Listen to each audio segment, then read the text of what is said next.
Halo teman-teman, Assalamualaikum. Pada part ini kita akan belajar mekanisme pernapasan manusia.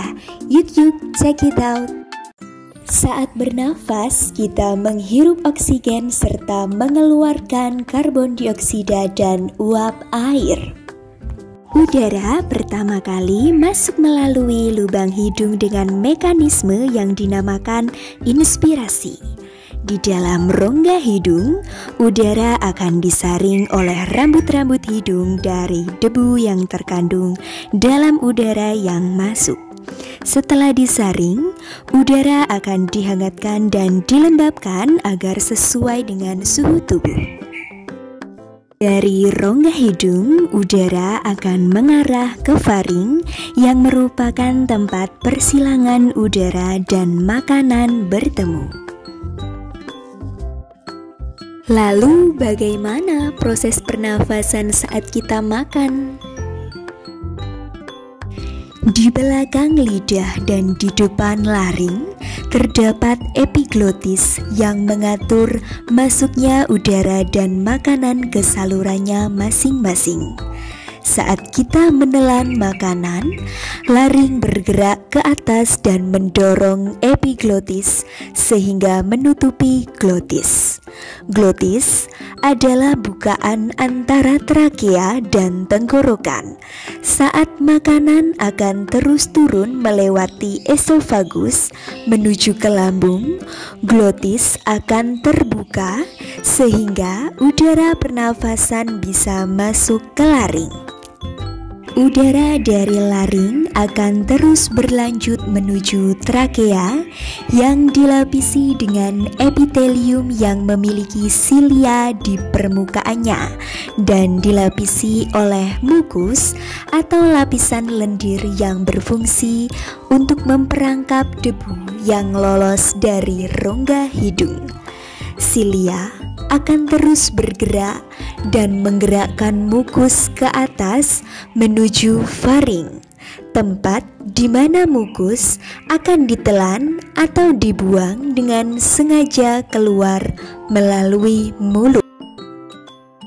Proses ini dinamakan eskalator mukus atau proses membersihkan udara pernapasan dari trakea. Udara dari trakea akan terus berjalan hingga menemui persimpangan paru-paru yang dinamakan bronkus. Dari bronkus, udara akan terus berjalan menuju bronkiolus hingga alveolus. Di dalam alveolus, udara akan diproses di dalam kapiler darah. Di dalam pembuluh darah, udara yang mengandung oksigen akan diikat oleh sel darah merah dan diedarkan ke seluruh tubuh.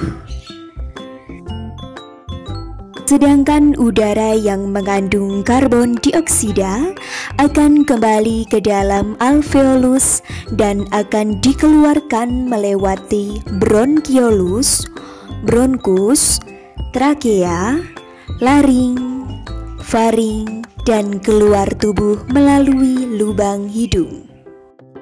Bagaimana ya proses pernapasan dada itu terjadi?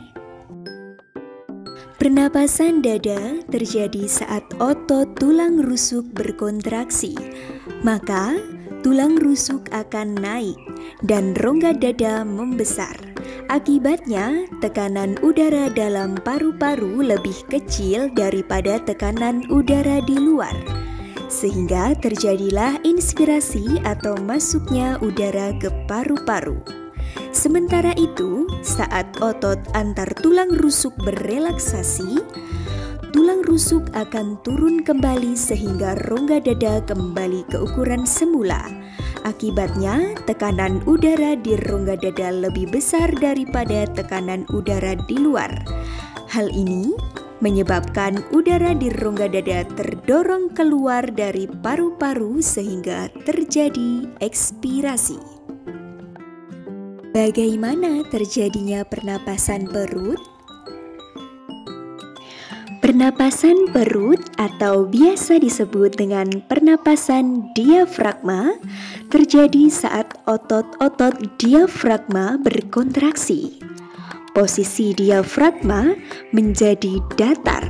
Akibatnya, rongga dada membesar dan tekanan udara di dalam paru-paru lebih kecil daripada tekanan udara di luar, sehingga udara luar masuk ke dalam paru-paru dan terjadilah inspirasi. Sebaliknya, saat otot diafragma berrelaksasi, posisi diafragma akan kembali ke posisi semula.